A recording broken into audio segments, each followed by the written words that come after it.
Hi everyone, this is Ajay Kumar और happy new year, नए साल की शुभकामनाएं आप सभी को।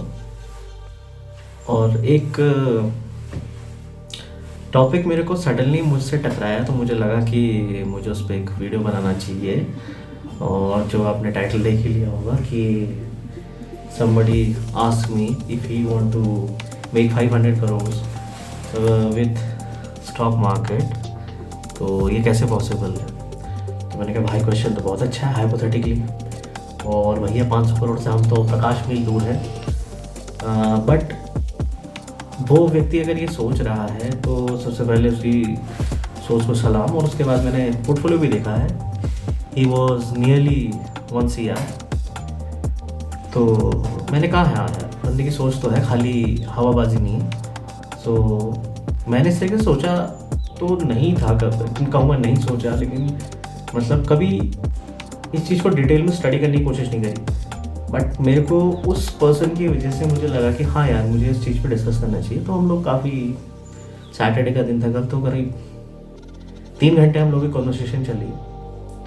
और इतने सालों में जो मैंने स्टॉक मार्केट के बारे में सीखा है, तो मैंने सोचा कि चलिए उसको यूज़ करके इस क्वेश्चन को एक्सप्लोर करने की कोशिश करते हैं। तो मैं उन्हीं चीज़ों को आपके साथ शेयर कर रहा हूँ। तो यहाँ से मैं अपनी सीरीज़ भी स्टार्ट कर रहा हूँ, लेट्स हैव कॉन्वर्सेशन। और सिर्फ फाइनेंस नहीं या पैसे के बारे में नहीं, इसमें बहुत सारी चीज़ें टच करने की कोशिश करेंगे। तो आज उस क्वेश्चन को लेके हम वहाँ से शुरू करेंगे कि उसने कहा कि 500 करोड़ कैसे बनाए जा सकते हैं। तो उनका ठीक है, हाँ पॉसिबल है भाई, ऐसा कोई वो बात नहीं है। बट मैंने इस चीज़ में एक चीज़ की बहुत बड़ी कमजोरी देखी बहुत सारे लोगों की, कि वो अपने आप को ना एक सर्टन ट्रेडिंग स्टाइल में ही ट्रैप करके रख देते हैं। और वो चीज़ मैंने उससे डिस्कस भी करी। या तो आप इक्विटी करेंगे, ऑब्वियस सी बात है भैया, आपको स्टाइल है equity equity equity equity. Suppose कीजिए मार्केट साइडवेज है या गिर रही है, अगर आप सिर्फ इक्विटी खरीद के पैसा बनाते हैं और आपको शॉर्ट सेलिंग नहीं आती, तो आप जब मार्केट गिरेगा, साइडवेज होगा, तब कैसे बनाओगे। और अगर आप डेरिवेटिव खेलना नहीं जानते हो तो आप शॉर्ट सेलिंग नहीं कर सकते हो। शॉर्ट सेलिंग सीखना बहुत इंपॉर्टेंट है। साथ ही साथ बहुत सारे लोग कहते हैं यार फॉरेक्स वॉरेक्स हमें समझ में नहीं आता हो। ये एक बात सोचिए जरा आप, मुझे एक किसी भी कंट्री की एक करेंसी जो है वो उसके लिए कितनी इंपॉर्टेंट होती है। आप यूएस जाते हैं या किसी अदर कंट्री में जाते हैं, कनाडा जाते हैं, यहाँ से इंडिया से अमेरिका कनाडा जाने का बड़ा भयानक शौक है। और कहा जाता है कि मतलब पंजाब में कोई गुरुद्वारा है, कि किसी देख रहा था, तो वहाँ पर लोग हवाई जहाज चढ़ाते हैं गुरुद्वारे में कि हमारा वीज़ा लग जाए, खिलौने वाला हवाई जहाज। तो जब किसी देश कंट्री में आप जाना चाहते हो और हमारी करेंसी जो है उनके मुकाबले काफ़ी कमज़ोर होती है, कैनेडियन डॉलर कितना है मैं अभी जानता नहीं, लेकिन यूएस डॉलर मोस्टली हम लोग सुनते हैं, तो मैं उसकी बात करूँगा। अभी 83 करीब के आसपास है। हमने 40s में भी देखा है एक ज़माने में, लेकिन 83 मतलब डबल हो चुका है वहाँ से। जो चीज़ पूरी देश की इकोनॉमी को इम्पैक्ट करता है, आपके इम्पोर्ट्स को इम्पैक्ट करता है, आपके एक्सपोर्ट्स को इम्पैक्ट करता है, अगर आप उसको ट्रैक नहीं कर रहे हो या उसे ट्रेड नहीं कर रहे हो, तो यार सोचने वाली बात है। आपको अपनी वेल्थ, मैं बहुत बार कह चुका हूँ, अपनी वेल्थ डॉलर्स में सोचनी चाहिए, सिर्फ इंडियन करेंसी में नहीं। सबसे बड़ी बात। सेकंड चीज़, अगर आप इतना बड़ा कोई ड्रीम बनाना चाह रहे हो तो सबसे पहले ये देखिए कि आपके पास उस ड्रीम को सपोर्ट करने के लिए इंफॉर्मेशन है। इतना बड़ा कॉर्पस होने के बाद या इतना बड़ा इन्वेस्टमेंट पोर्टफोलियो होने के अलावा उस व्यक्ति ने अभी भी इस बारे में नहीं सोचा कि मुझको अगर इतना बड़ा हो जाएगा, अभी तो मेरे साथ 3-4 करोड़ तक का तो आप खुद ही मैनेज कर सकते हैं अगर आप उतने एक्सपर्ट हैं तो। वरना आपको एक्सपर्ट टीम तो लानी ही पड़ेगी जो आपका रिस्क एनालाइज कर सके। अगर आपका इतना बड़ा पोर्टफोलियो है तो आपको रिस्क एनालाइज करना बहुत इंपॉर्टेंट होगा। साथ ही साथ आपको ये भी बहुत इंपॉर्टेंट होगा कि उन सारी जो आपकी इन्वेस्टमेंट्स हैं उनको आप ट्रैक भी करते रहें। किस सेक्टर में आपने कब रोटेट करना है आपको पता होना चाहिए। अगर मार्केट साइडवेज जाने वाली है या करेक्शन आने वाला है तो आपको डेरिवेटिव्स कैसे यूज़ करने हैं, कब आपको कमोडिटी में स्किप करना है। कमोडिटी मतलब सोने चांदी के मार्केट में आपने घुसना है और वहाँ से आपको अपने आप को हेज प्रोटेक्ट करना है। हेज इंक्लूडिंग रिटर्न भी बनाते हैं, क्योंकि बीच में मेरी एक जगह बात भी हुई थी हमारे एक सर हैं उनसे, तो वो कह रहे थे कि क्या आप गोल्ड बॉन्ड वगैरह सेल परचेस करते हो? हाँ, टाइम मांगता है तो मैं इंफॉर्मेशन कलेक्ट दे देता हूँ, तो मैं पर्सनली सजेस्ट नहीं करता हूँ गोल्ड बॉन्ड वगैरह करने के लिए। तो काफ़ी अच्छा पॉइंट उठाया कि लोग ज़्यादातर इसको हेज करने के लिए यूज़ करते हैं, बट मैं मानता हूँ हेज के साथ आप ट्रेडिंग भी कर सकते हैं और इन्वेस्टमेंट पर्पजेज़ के लिए भी यूज़ कर सकते हैं, लेकिन वो मुझे इतना अट्रैक्ट नहीं करता। लेकिन हाँ, आपको करेंसीज और कमोडिटीज़ में सोना चांदी इन सब चीज़ों पे भी ध्यान देने की ज़रूरत है। और एक चीज़ और है, जब भी आप अपनी पोर्टफोलियो करते हैं, जो लोग कमोडिटी करते हैं उनको तो थोड़ी बहुत होती है, लेकिन कुछ लोग ऐसे भी होते हैं वो सिर्फ कमोडिटी करते हैं। वो अपनी वेल्थ को इक्विटी गोल्ड सिल्वर में तो कर देते हैं लेकिन कभी भी क्रूड ऑयल के उसमें वो लोग ध्यान नहीं देते। आप चाहे माने ना माने, अगले 100 साल तक तो क्रूड रहने वाला है, चाहे जितनी ईवी आ जाए, कुछ भी आ जाए, XYZ, बिकॉज क्रूड का खाली आपको तेल जला के गाड़ी चलाने का ही नहीं है, उसके बहुत सारे बाई प्रोडक्ट्स हैं जो आपकी डेली लाइफ में यूज़ होते हैं। और क्रूड मेरे हिसाब से गाड़ी में चलाना तो सबसे बड़ी वेस्टेज है।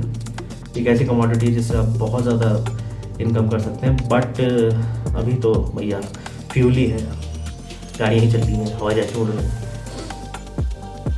आपको उसमें भी सोचना चाहिए, उसके लिए आपको ऑनलाइन वीडियोस मिल जाएंगे, और हो सकेगा तो मैं आगे भी क्रूड के ऊपर एक्सप्लोर करूँगा। तो हम जो पुराने अपने टॉपिक पे आते हैं, उन्होंने कहा कि मुझे इतने बड़ा पोर्टफोलियो बनाना है तो क्या करना है, तो मैंने उन्हें बहुत सारी चीज़ें बताई। पहले तो मार्केट के अंडर वैल्यू कैसी होती है, शॉर्ट सेलर क्या काम कर रहा होता है, इंस्टीट्यूशन कैसे ट्रेड करते हैं, किस तरीके से वो आप एक माहौल बनाते हैं जिसमें आप खरीद सकें किसी चीज़ को, जब हम खरीद रहे होते हैं वो बेच रहे होते हैं, क्योंकि अगर उन्हें प्रॉफिट बुक करनी है तो भाई वो तो अरबों खरबों का मामला है। अगर वो माहौल और हवा नहीं बनाएंगे टीवीज़ में और इंटरनेट पे, तो भाई साहब वो सब कैसे बिकेगा। एक इंस्टीट्यूट दूसरे इंस्टीट्यूट को इतनी आसानी से तो बेवकूफ़ नहीं बना सकता, क्योंकि भैया स्मार्ट लोग सब जगह हैं। इस वजह से आपको उस तरीके से सोचना पड़ता है कि उनकी डेरिवेटिव पोजीशन किस तरीके से लगी हुई है, उनको आइडेंटिफाई करना, और एक टीम आपके साथ हो। अगर आप उतना सब सेक्टर्स के बारे में जानते हैं कि कैसे आपको रिस्क मैनेज करना है, किस सेक्टर में कैसे रोटेट करना है, इसके लिए और एक ट्रैकिंग के लिए बंदा, तो मेरे हिसाब से अगर आप एक 10 CR का भी पोर्टफोलियो चला रहे हैं तो मेरे हिसाब से 3 लोगों की टीम तो चाहिए, क्योंकि ह्यूमनली यार इतना पॉसिबल तो है नहीं भाई। 13-14 घंटे आप ही काम करते होगे तो लाइफ कब इंजॉय करोगे भाई, और घर परिवार सबके हैं। तो या आपके पास अगर उस टाइप की, अब तो AI जनरेटेड ज़्यादातर चीज़ें हो चुकी हैं, तो सॉफ्टवेयर्स वगैरह हो गए आपके, और AI टूल्स हो गए जिसके थ्रू आप उन्हें ट्रैक कर सकते हो। सिंपली एक आदमी मेरे हिसाब से कर सकता है वैसे तो, बट आपको उतना टेक ही होना पड़ेगा। अगर आपने टेक वाले नहीं है तो कम से कम जो टेक को समझता हो उसको आपको अपनी टीम में लेना पड़ेगा। और सबसे इम्पोर्टेंट चीज़, आपकी टैक्स लाइबिलिटीज़ कैसे काम करेंगी, कॉर्पोरेट टैक्स कैसे काम करता है। अगर आप अपने आप को एक एज अ बिज़नेस सेटअप करते हैं ट्रेडिंग उसमें, तो आपकी बिज़नेस इनकम हो जाती है और उस तरीके से आप इनकम करना शुरू कर देते हैं। तो कॉर्पोरेट टैक्स अगर आपको बेटर लगता है ही वैसे तो कैसे आप उसको यूज़ कर सकते हैं अपने इतने बड़े एम्पायर को चलाने के लिए। और छोटा मोटा एम्पायर तो हो जाएगा भाई, तो 400-300 करोड़ की कंपनी तो 500 करोड़, यार सोचने वाली बात है। तो कैसे इन चीज़ों को मैनेज करना है, हैंडल करना है, ये सारी चीज़ें आपको सीखनी पड़ेंगी। और अगर आप नहीं सीखते हैं तो भाई मेरे हिसाब से पॉसिबल नहीं, क्योंकि बहुत सारे लोग क्या करते हैं, सपना तो बहुत बड़ा देख लेते हैं अनरियलिस्टिकली, लेकिन वो उसकी तैयारी नहीं करते। आपको किन किन चीज़ों की ज़रूरत है, कौन कौन सी चीज़ें आपको उस जर्नी के लिए ज़रूरत पड़ेंगी, कौन सा इंफ्रास्ट्रक्चर आपको लगेगा, किस तरीके से आप उसको करेंगे। देखिए, वेल्थ क्रिएट करना मेरे हिसाब से आज के टाइम में उतना मुश्किल नहीं है। सबसे ज़्यादा प्रॉब्लम जो आती है उस वेल्थ को रिटेन करना। और बड़ी शानदार सी मुझे एक लाइन एक यूट्यूबर जी के वहाँ से मिली थी कि जितने भी बड़े बड़े लोग होते हैं वो एसेट्स को कंट्रोल करते हैं, ओन नहीं करते हैं, ताकि उनकी टैक्स लायबिलिटीज़ कम रहे। तो ऐसे लोगों को ढूंढिए और उनसे सुनिए, जानने की कोशिश कीजिए कि काम कैसे किया जाता है। और अगर आप बहुत बड़ा एक अपना कॉर्पस बनाना चाहते हैं तो ट्रेडिंग के थ्रू, तो सोचिए। और इसमें एक चीज़ और मैं ऐड करना चाहता हूँ कि किसी भी कंट्री की जो साइकी होती है ना, उसको समझना आपके लिए बहुत ज़रूरी है। कि वो कैसे काम करती है। कोई भी सेक्टर ना किसी कंट्री के कल्चर से मेरे हिसाब से ड्राइव करता है।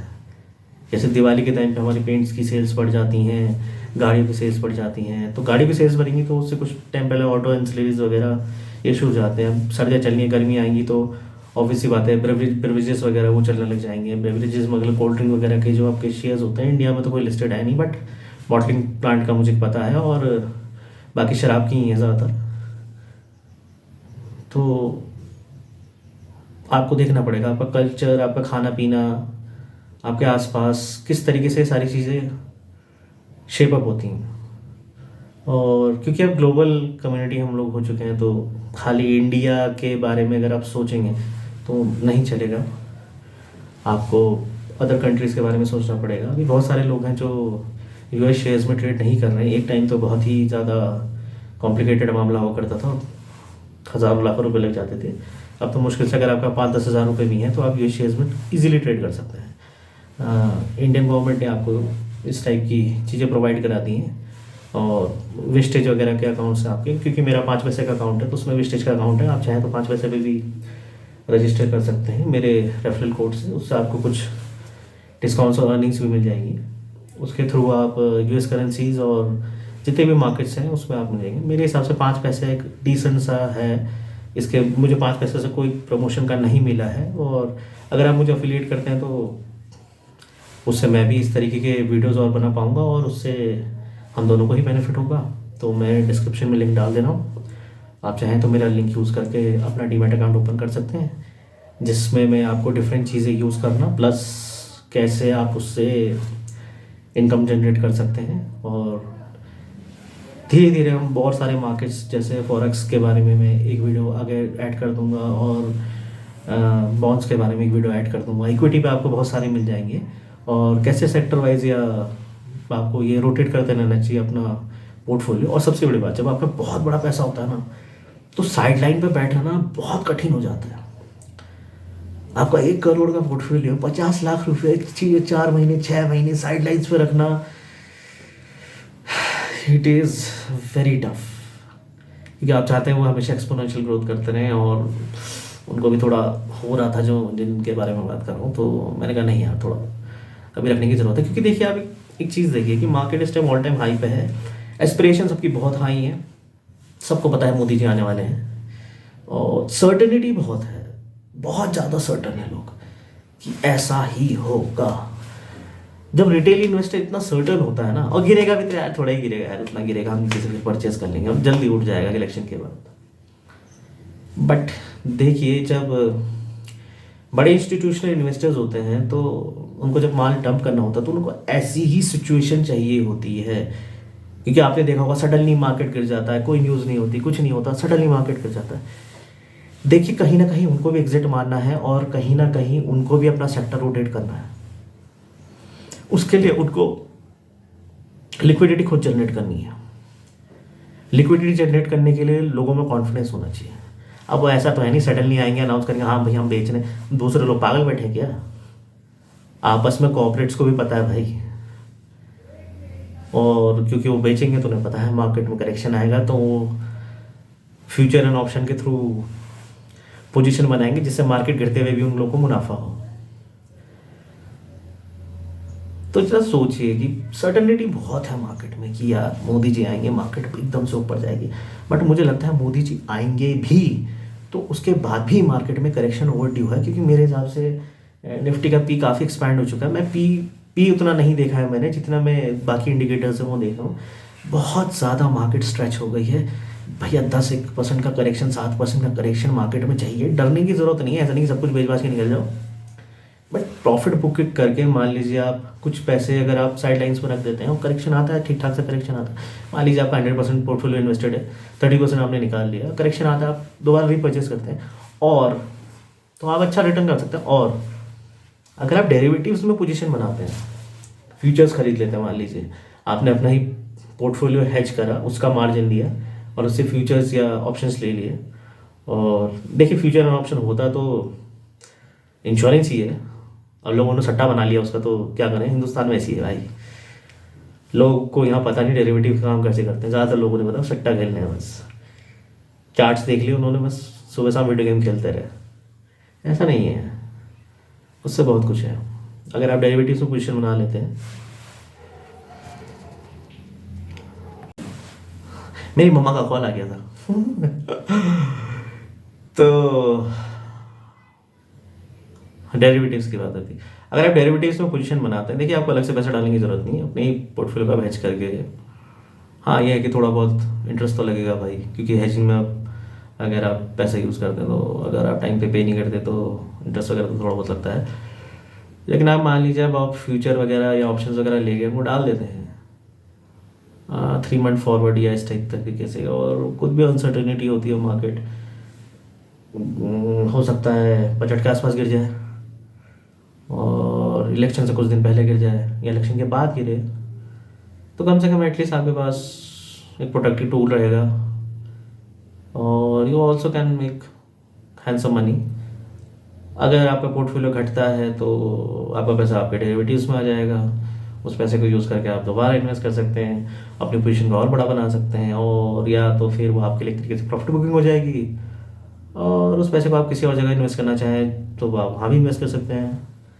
जैसे अगर आप रियल इस्टेट की तरफ बढ़ना चाहें तो, क्योंकि देखिए जितना बड़ा इन्वेस्टर होता जाता है फाइनली रियल इस्टेट में आपको आना ही पड़ेगा। आप पूरा 100% इक्विटी में नहीं रह सकते। झुंझुन वाला फलाना ढिमकाना आप सब कर लीजिए, प्रॉपर्टीज बाबू सबके पास है, कमर्शियल प्रॉपर्टीज सबके पास है, आपको वहाँ मूव करना पड़ेगा। और अगर आप हद से ज़्यादा हो जाते हैं और एक पॉइंट पे आपको लगने लगता है कि यार नहीं यार, इतना इनकम टैक्स वगैरह देना हमारे लिए पॉसिबल नहीं है, और यार मैं इतनी हार्ड अर्न मनी है मेरा, तो लोग ज़्यादातर क्या करते हैं कि टैक्स हेवन कंट्रीज़ में मूव कर जाते हैं जहाँ उनके लिए ईजी रहे। और वो कहते हैं यार ये तो यार देशी गद्दारी वाली बात हो जाती है, और यार ऐसा नहीं करना चाहिए। वो फिर वहाँ तिरंगा लेके 15 अगस्त मनाते रहते हैं। लेकिन देखिए एक चीज़ सोचने वाली बात है कि इंडिया में इतने हाई इनकम टैक्स स्लैब्स क्यों हैं।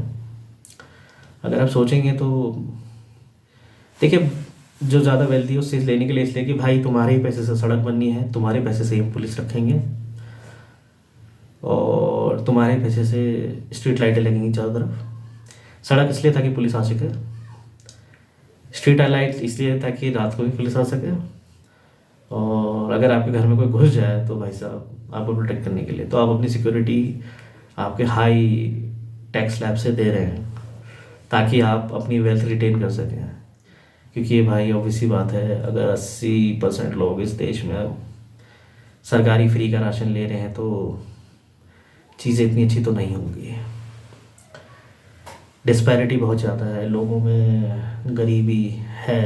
मैं नहीं कहता गरीब चोर होता है, लेकिन अगर सोच लीजिए उसमें से 1% लोग का भी दिमाग ख़राब हो जाए कि वो अपने हालात से परेशान हो जाए कि यार इसके पास ये है मेरे पास तो कुछ नहीं है, और हताशा में लोग क्राइम कर लेते हैं, मोस्टली पकड़े ही जाते हैं, जिससे उनकी बची कुछ लाइफ भी बर्बाद ही हो जाती है। लेकिन कोशिश करने की कोशिश करते हैं कि क्या, अब उनका दिमाग में ये तो रहता ही है कि यार देश में हर किसी को सजा तो होती नहीं, क्या पता हमारा भी कुछ भला हो जाए।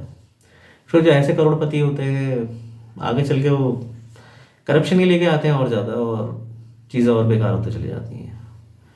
तो जब तक आप एक इनकम, यूनिवर्सल इनकम सबके लिए रख सकें जिससे खाना, शिक्षा, स्वास्थ्य से लोग आसानी से अफोर्ड कर पाएँ, तो या तो इनकम बढ़ा दीजिए या सोशल रिफॉर्म्स कर दीजिए, कुछ तो कीजिए। ये बहुत इम्पोर्टेंट है। और इस वजह से बहुत सारी चीज़ें, इन चीज़ों को आप सोचिए, समझिए, देखिए। So thank you very much. Next Sunday फिर कोशिश करूँगा कि इस टॉपिक को और कुछ नए टॉपिक्स को लेकर और आगे बढ़ूँ। सो आडियोस अमीगोस।